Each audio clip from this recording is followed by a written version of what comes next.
de début de cette célébration qu'elle nous était donnée en exemple. Chers frères et sœurs, si c'est votre cas, si vous avez choisi Marie, Joseph et Jésus comme exemple de sainteté, bon courage. Bon courage. Je vous souhaite bien du courage. C'est des sacrés exemples qui nous sont proposés. Tant par leur sainteté, ils sont, on dirait qu'ils nous surclassent facilement et que peut-être que nous avons du mal à arriver à leur cheville. Au niveau de la sainteté, tout simplement. Hein. Voilà.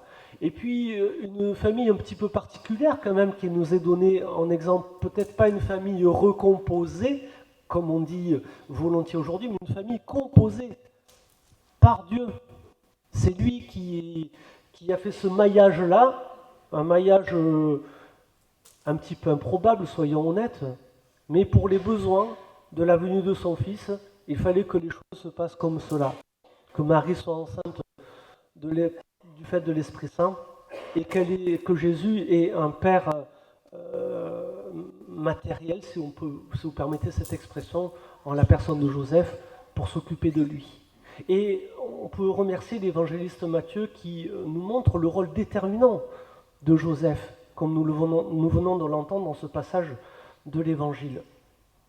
Joseph, c'est l'homme des songes, vous savez, comme le Joseph de l'Ancien Testament, celui qui est travaillé jusque dans ses rêves. Et regardez la docilité remarquable de Joseph qui va obéir sans discuter à tout ce que le Seigneur lui dit.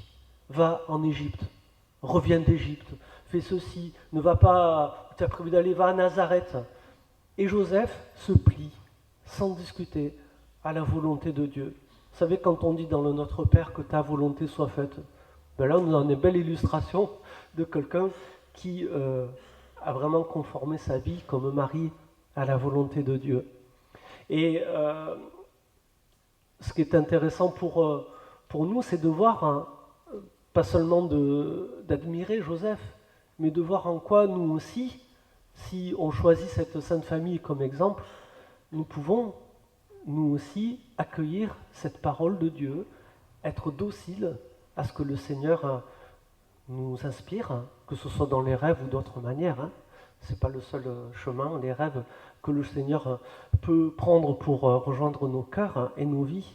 Mais nous pouvons, nous aussi, eh bien, choisir effectivement Joseph comme exemple, Marie comme exemple, comme personnes qui ont accepté de conformer leur vie à la parole du Seigneur. Vous savez, comme dira Marie elle-même, lorsque l'ange va lui annoncer qu'elle va devenir mère de Jésus, elle dira « Je suis la servante du Seigneur, que tout se passe pour moi selon ta parole ». Effectivement, deux beaux exemples qui nous sont proposés là.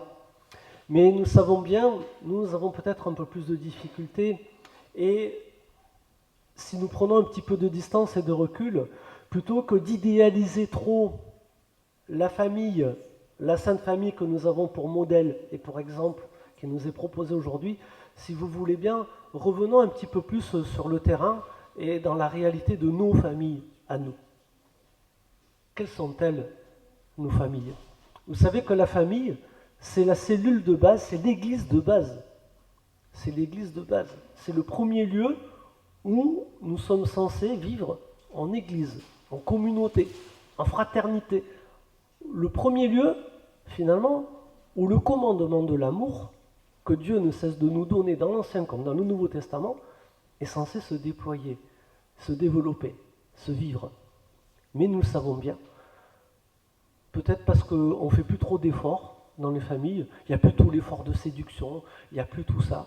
Eh bien, par manque d'efforts, on peut tomber dans des solutions de facilité qui malheureusement nous conduisent à certains écueils. Et vous le savez bien, je pense qu'il n'y a pas que dans ma famille que ça se passe, ou que ça s'est passé.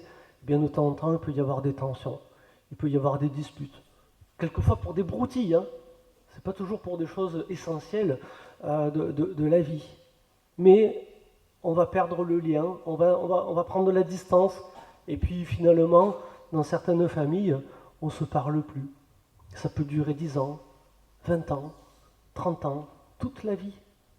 Et de la petite expérience qui est la mienne, ça fait que 24 ans que je suis prêtre. ça fait pas beaucoup encore. Je peux vous dire juste une chose, quand j'accueille par exemple les familles en deuil qui regrettent de ne pas avoir parlé avec le défunt ou la défunte, il y a des réconciliations qui ne se sont pas faites pendant la vie de la personne. Comme je leur dis souvent, et c'est le message que je vous adresse à vous, réconciliez-vous pendant que vous êtes encore vivant. N'attendez pas qu'il y en ait l'un ou l'autre qui disparaisse de la circulation pour penser à ça, parce que c'est inutile de vivre avec des regrets. Ça ne sert à rien, ça va nous peser plus qu'autre chose sur notre cœur, sur notre vie. Donc s'il vous plaît, pendant qu'on est encore en vie, pendant que Dieu nous prête vie, comme diraient certains, eh bien profitons de nous réconcilier, si vous voulez bien, les uns avec les autres. Voilà, c'est un vœu que j'adresse au Seigneur pour chacun de nous, que nous soyons tous en capacité, en fêtant aujourd'hui la Sainte Famille, de vivre toutes les réconciliations qui vont nous permettre finalement de nous rendre compte que l'amour dont nous nous aimons est plus fort que tout ce qui pourrait le rompre. Et que malgré les distances, malgré les disputes qui peuvent quelquefois nous séparer, ça arrive, c'est les épreuves de la vie, ça fait partie de la vie. Eh bien, nous sommes des personnes qui ont choisi, en choisissant le Christ et en choisissant Dieu comme partenaire, nous disons, non, je ne peux pas rester. Je ne veux pas rester sur une dispute. Je ne veux pas rester sur ce silence qui nous fait prendre de la distance et qui fait qu'on ne se fréquente plus. Moi, j'ai choisi l'amour. J'ai choisi l'amour. Et au nom de l'amour que le Seigneur me demande de vivre, je vais me réconcilier.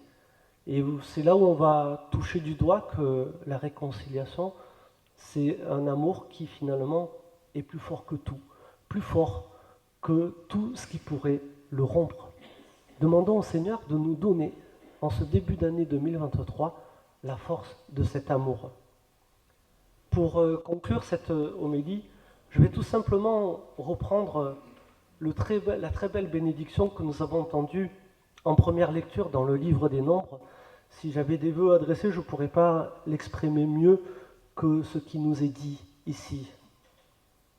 Que le Seigneur te bénisse et te garde, que le Seigneur fasse briller sur toi son visage, qu'il te prenne en grâce, que le Seigneur tourne vers toi son visage, qu'il t'apporte la paix. Amen.